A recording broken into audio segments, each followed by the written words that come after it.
The origins of the First World War are still the cause of lively debate amongst historians more than 100 years after the assassination of the heir to the Austro-Hungarian throne in June 1914. The complex July crisis that followed the deaths of Franz Ferdinand and Sophie Chotek led to a generalized great power war that shaped the 20th century. But this crisis can also be seen in the broader context of the so-called long fuse, long-term causes that made war more likely in post-Napoleonic Europe. So let's take a look at the outbreak of the First World War.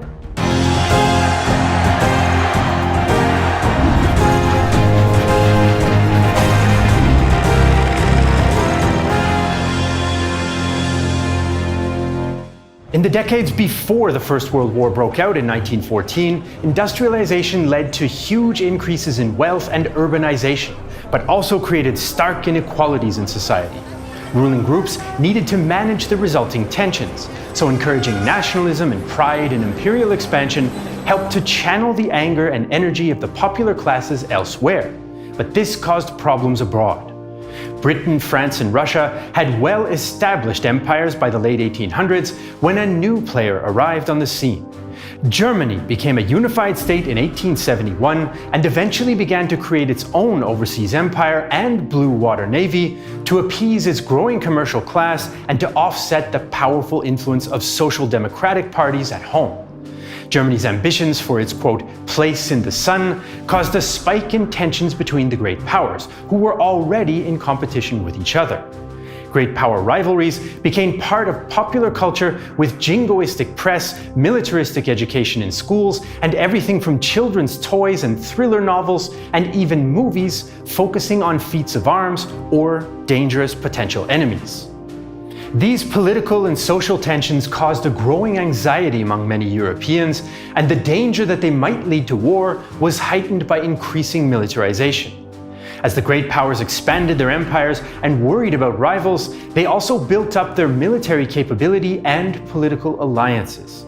Germany's expansion and naval buildup provoked reactions from the other powers. The UK responded by building even more warships, including the new Dreadnought class. Meanwhile, Austria-Hungary and Russia clashed over influence in the Balkans, where new independent states had largely replaced the weakened Ottoman Empire with Russian help. By 1914, a system of alliances bound most of the great powers to each other, for better or for worse. France and Russia had been allies since 1894, and the Triple Alliance connected Germany, Austria-Hungary, and Italy. Britain had maintained a policy of splendid isolation for most of the 19th century, but its fear of German naval expansion brought it closer to the Franco-Russian bloc to create the Triple Entente. The danger of such alliances was that a conflict involving one or two powers was more likely to drag all of them into a European war. Germany felt surrounded by potential enemies, so it tried to test Entente resolve during two diplomatic crises in Morocco in 1905 and 1911. The British and French held firm, but there was no war, which angered German Chief of Staff Helmut von Moltke. If we again slip away from this Moroccan affair with our tail between our legs, and if we cannot bring ourselves to put forward a determined claim which we are prepared to force through with the sword, I shall despair of the future of the German Empire. I shall then resign, but before handing in my resignation, I shall move to abolish the army and to place ourselves under Japanese protectorate. We shall then be in a position to make money without interference and develop into ninnies. Germany's worries about its situation in Europe caused its government to shift priority from the navy, which had angered Britain, back to the army, which caused France and Russia to expand their armies. To many in Berlin, it seemed that time was on the Entente's side, and Germany's chances would be better if war came sooner rather than later. Historians still debate whether Germany's assertiveness or Franco-British refusal to share international power played a greater role in increasing tensions. While great power alliances hardened across Europe, more trouble was brewing in the Balkans. The Austro-Hungarian annexation of Bosnia from the Ottomans in 1908 upset Russia and angered Serbian nationalists, who wanted closer ties with South Slav populations in Austria-Hungary. Russia then supported the independent Slav states in the Balkan Wars of 1912 and 1913, in which Serbia gained more territory. Tensions between Austria-Hungary and Russia rose sharply over the Serb issue and got even worse when Austrian counterintelligence officer Alfred Riedl was exposed as a Russian spy in 1913. Long-term causes of the war, like imperial competition or military alliances, didn't mean that war was inevitable. For a full-on war to break out, a crisis had to come that would force governments to decide for war. On June 28, 1914, Serb nationalist Gavrilo Princip assassinated Austrian Archduke Franz Ferdinand and his wife Sophie in Sarajevo. Those shots triggered the July Crisis. Following the killings, Austria-Hungary blamed Serbia. Most historians agree today there was some semi-official Serbian involvement in the crime, although whether Serbian Prime Minister Nikola Pasic and the rest of his government knew about the plot is hotly debated. In any case, in 1914, there was no proof of Serbian government involvement. The assassination itself did not bring about war directly. Austria-Hungary was disappointed that other European governments did not condemn the killings more forcefully, a view shared by the German ambassador to Russia, Friedrich von Portales. Not only in the press, but also in society, one meets almost only with unfriendly judgments on the murdered Archduke. But the Serbian response was the one that mattered most to Austria-Hungary. Officially, Pasic issued condolences, but also claimed that the assassinations were an internal Austro-Hungarian issue. The Serbian investigation lasted only a week and found no evidence of government involvement. Serb nationalists and newspapers were less diplomatic. Some openly blamed the Austro-Hungarians themselves for the killings, while others praised the assassins. When the Austro-Hungarians complained, Pasic said that he had neither the tools nor the inclination to censor the free Serbian press. Back in Vienna, the Imperial Council met to discuss their options. Chief of Staff Franz Konrad von Hötzendorf had argued forcefully for war for years, and he wasn't alone. The Foreign Ministry was flooded with letters from Austro-Hungarian notables calling for an armed response. Austrian artist Josef von Storck wrote on June 30th. Last year, I took the liberty of writing to say that we would have to learn how to tolerate Serbian impertinences without resorting to war. Now, the matter has acquired an entirely different aspect. Konrad put it more bluntly. War, war, war. The Austrian government decided on a military response to punish Serbia and resolve the issue of greater Serb nationalism seen to be destabilizing the empire. The war was meant to be local and quick. But attacking Serbia meant risking conflict with Russia, and for Austria, that was unthinkable without Germany's support. After the assassinations, the German ambassador to Vienna had urged restraint, but on July 6th, Kaiser Wilhelm made Germany's position clear by giving Austria the so-called blank check. Austrian ambassador Count Laszlo Szögyeni Marich reported the German promise to Vienna. The Kaiser authorized me to inform our gracious Majesty that we might rely upon Germany's full support. If we had really recognized the necessity of warlike action against Serbia, Kaiser Wilhelm would regret if we did not make use of the present moment, which is all in our favor. Wilhelm went on to say that he felt that Russia was not ready for war, and if Austria did attack Serbia, it should do so as quickly as possible. So by early July, 4 outcomes seemed possible. A peaceful negotiated settlement, an Austro-Serbian war in the Balkans, a continental war involving Austria, Russia, Germany, and probably France, or a world war if Britain and its empire joined France and Russia. Only Austria-Hungary and Russia had direct interests in the Balkans, but the system of European alliances would likely draw other states in as well. However, neither the Triple Alliance nor the Triple Entente called for automatic participation in a war. Instead, each state had to decide how far they were willing to go. The Triple Entente powers generally preferred a negotiated settlement to the crisis. If war did break out, Britain and France favored limiting the war to the Balkans, although Russia was more willing to accept a great power war over Serbia. Russia wanted to keep its reputation as protector of the Balkan Slavs and potentially expand its influence in the area around the Turkish Straits that were so important to Russian trade and power projection. If it came to a great power war, France would support its ally in Russia and hope that Britain would join as well.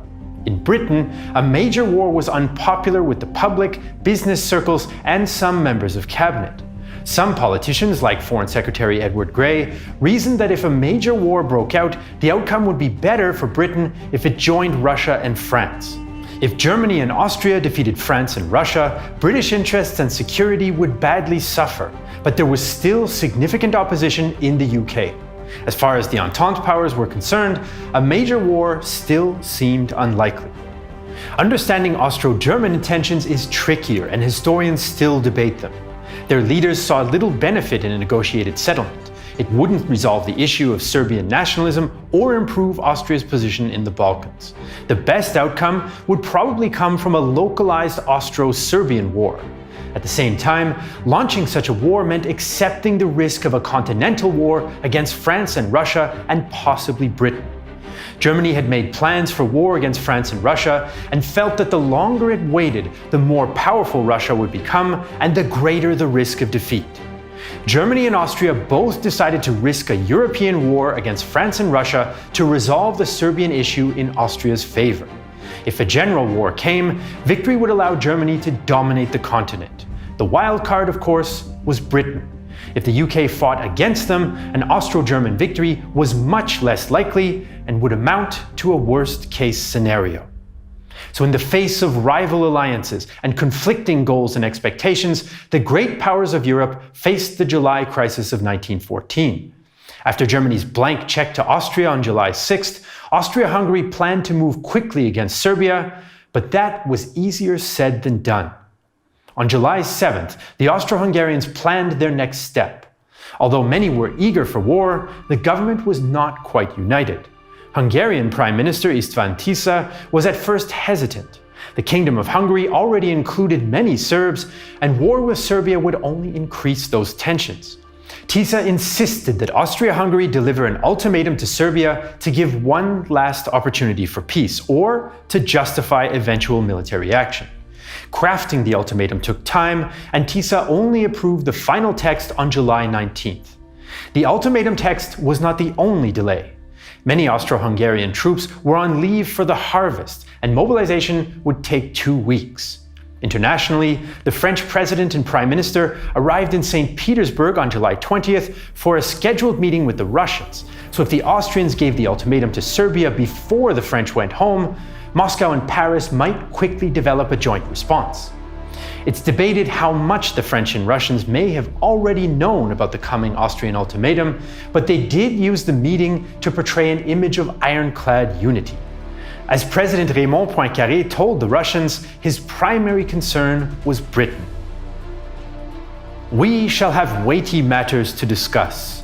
I am sure we shall agree on all points, but there is one question which is very much on my mind: our understanding with England. We must get her to come into our alliance." The Austro-Hungarians waited until the French leaders were at sea on July 23rd to send the ultimatum to the Serbs. Of the 10 demands, most concerned the arrest of Serbian officials and the suppression of anti-Habsburg propaganda.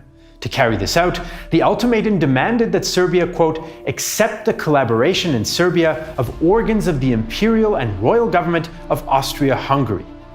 This was tantamount to surrendering Serbian sovereignty, and the Austrians had deliberately drafted the ultimatum so the Serbs would have no choice but to reject it, and war could then be declared. Belgrade replied within the 48-hour deadline and accepted all the points except for those contrary to the Serbian constitution, like allowing Austro-Hungarian officials to prosecute Serbian citizens. The ultimatum triggered a wave of feverish diplomatic activity. The Entente powers now fully realized the seriousness of the crisis, which had mostly been driven behind closed doors in Vienna and Berlin until now.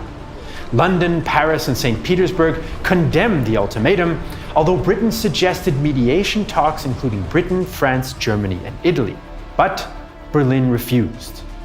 Russo-Austrian relations were by now red hot.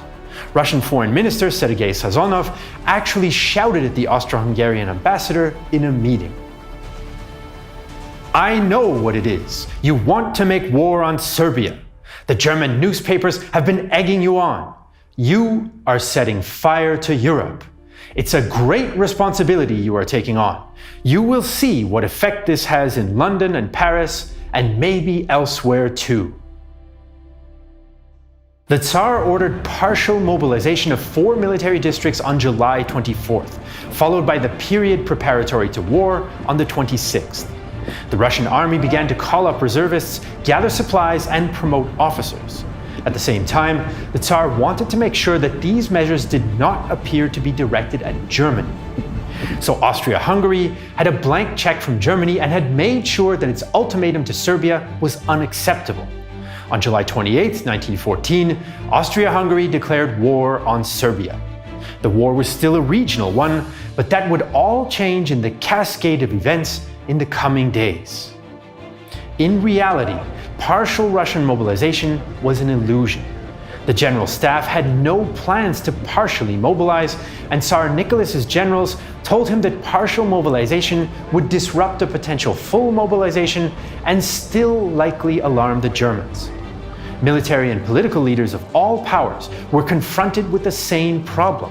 If one army mobilized, its neighbor would feel pressure to do the same or run the risk of an early defeat thanks to modern railways bringing enemy troops to the border within days. This dilemma gave the generals increased influence over the crisis. On July 30th, after overcoming the last-minute nerves, the Tsar announced full mobilization.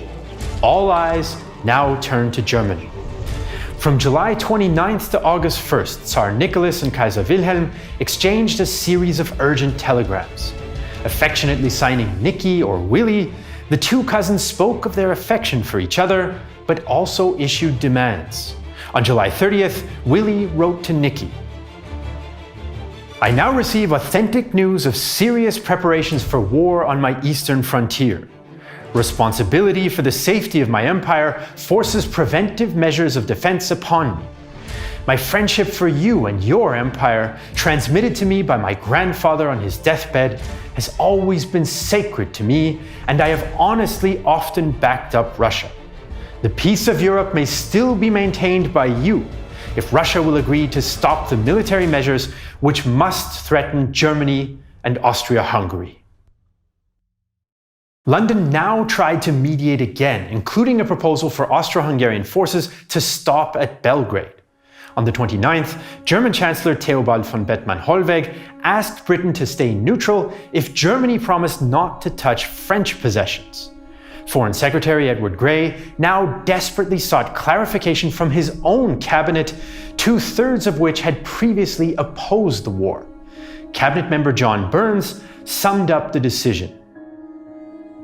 "Situation seriously reviewed from all points of view. It was decided not to decide." Britain still would not say if it would join the Entente in case of a general war. Hollweg was now unsure of British intentions and tried to rein in the Austro-Hungarians, including suggesting the Halt in Belgrade plan. Meanwhile, the German Chief of Staff Helmut von Moltke was encouraging Conrad to attack. This led to Conrad explaining, "Who actually rules in Berlin, Bethmann or Moltke?" But the Austro-Hungarians claimed it was now too late to change course, and a temporary occupation of Belgrade would not achieve their aims. Moltke also began to push for Germany to mobilize, since the German war plan depended on speed to avoid a two-front war. The Schlieffen Plan called for German armies to first defeat France while Russia was still mobilizing, then shift the German troops to the east. If Russia was allowed to mobilize first, Germany would be at a disadvantage. The Germans had started preparing on July 28th, but on the 31st, Kaiser Wilhelm announced pre-mobilization, the Kriegsgefahrzustand, or state of threatening danger of war. The decision led to another flurry of telegrams. Germany demanded that Russia cease mobilization, while simultaneously asking Austria-Hungary to prepare for operations against Russia. The Germans also asked for French and British neutrality in a seemingly imminent Russo-German war. In Britain, a third royal cousin, King George, now called on the Tsar to end mobilization. Prime Minister Herbert Asquith recalled the moment he presented a draft telegram to the king. The poor king was hauled from his bed, and one of my strangest experiences was sitting with him. I read the message and the proposed answer. All he did was suggest that it should be made more personal and direct, by the insertion of the words, "My dear Nicky," and the addition at the end of the signature, "Georgie." And so, as July 1914 came to an end, there was a frenzy of diplomatic messages between European capitals. For many military leaders, though, it was too late for any more talk, and they began to pressure the politicians to act. On July 31st, French General Joseph Joffre asked his government to reverse its more passive policy and mobilize. President Poincaré described the meeting, which lasted into the wee hours of August 1st. Joffre appeared with the placid face of a calm, resolute man whose only fear is lest France, outstripped by German mobilization, the most rapid of them all, might speedily find herself in an irreparable state of inferiority. France finally mobilized at 4 p.m. on August 1st. In Berlin, Moltke was having the same conversation with Chancellor Hollweg, and 30 minutes later, Germany announced their mobilization. By 7 p.m., Moscow told Berlin that Russia would not stop its mobilization, and so Germany declared war on Russia. On August 2nd, German troops were on the move, not east, but west into neutral Luxembourg. This was in accordance with the Schlieffen Plan, which the Germans said was a strategic necessity. The British position was still not clear. London sent ambiguous messages to Berlin, suggesting that Britain might remain neutral if Germany did not attack France. Kaiser Wilhelm now asked Moltke to abandon the Schlieffen Plan and stop his armies from marching across the French border. Von Moltke replied that stopping the massive and complex mobilization was impossible and suicidal.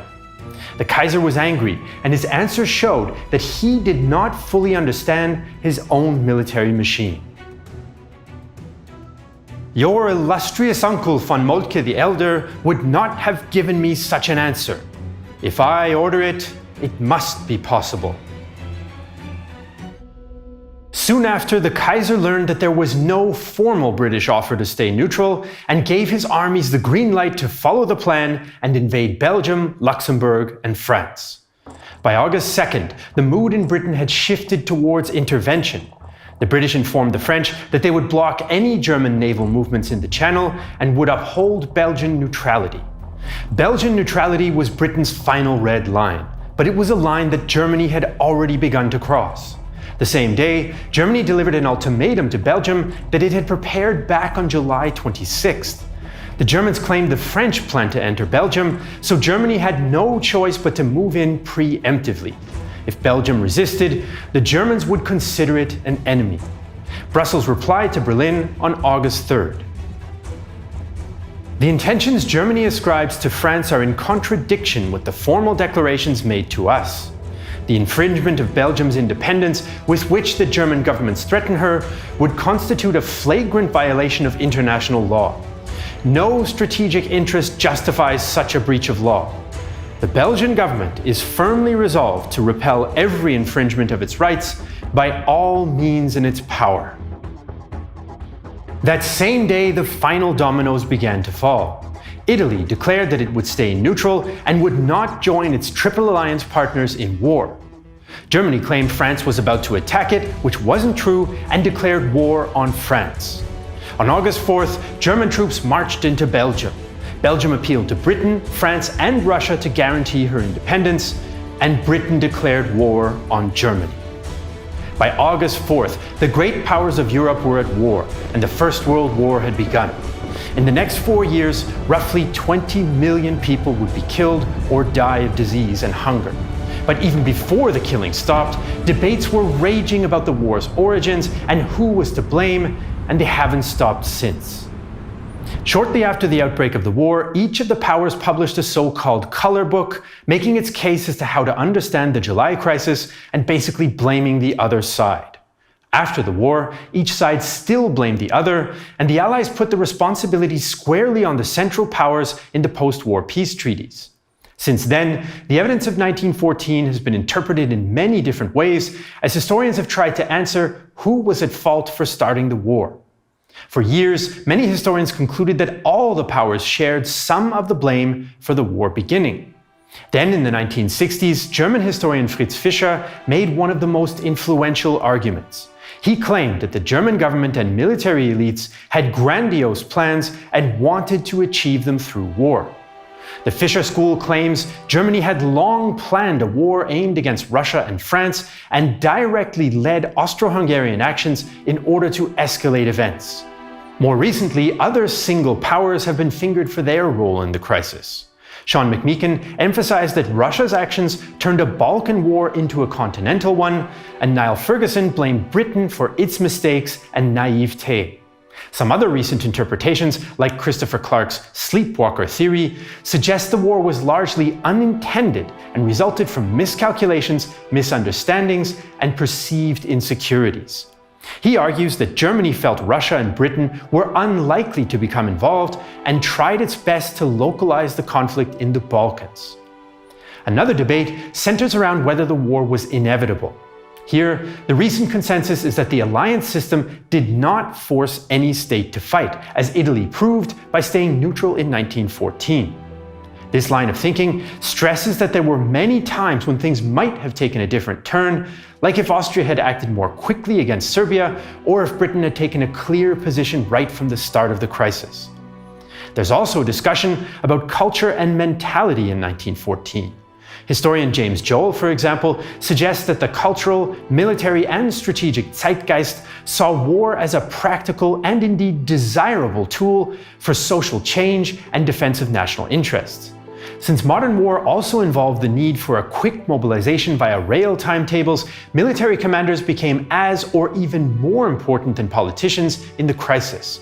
But their inflexible strategies could not respond to the political needs, so perceived military necessity dictated political action. Russian politicians wanted partial mobilization not to scare Germany, but did just that. And German politicians did not want to bring Britain into the war, but their armies marched into Belgium and did just that. This was the exact opposite of Clausewitz's concept that war is politics by other means. And it's an important aspect of understanding how the crisis ended in a world war. The war that started with the July crisis in 1914 lasted more than 4 years. But the war amongst historians to make sense of it all still rages more than a century later. The dramatic events that led to the First World War changed the world forever. 31 years after the July crisis, Europe saw the end of the Second World War, which was partially born from unsettled scores and further radicalization after 1918. In 1945, there would be no peace until total surrender, and in April that year, the Soviet army launched their final offensive on the German capital of Berlin. In our 4.5-hour, 18-part documentary series, 16 Days in Berlin, we chronicle this final battle.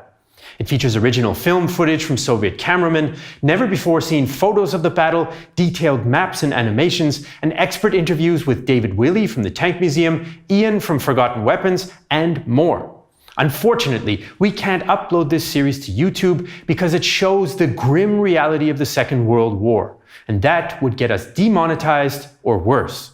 So where can you watch 16 Days in Berlin in 4K resolution? On Nebula, a streaming service we built together with other creators and where we can upload documentaries without fear of demonetization. Oh, and every new Great War and real-time history video is also on Nebula, earlier than on YouTube and ad-free as well. We want to thank Mark Newton for his help with this episode, and we also want to thank our supporters on Patreon and Nebula for making our work possible. We couldn't do what we do without your support. I'm Jesse Alexander, and this is The Great War 2022, a production of Real-Time History and the only YouTube history channel that refuses to develop into ninnies.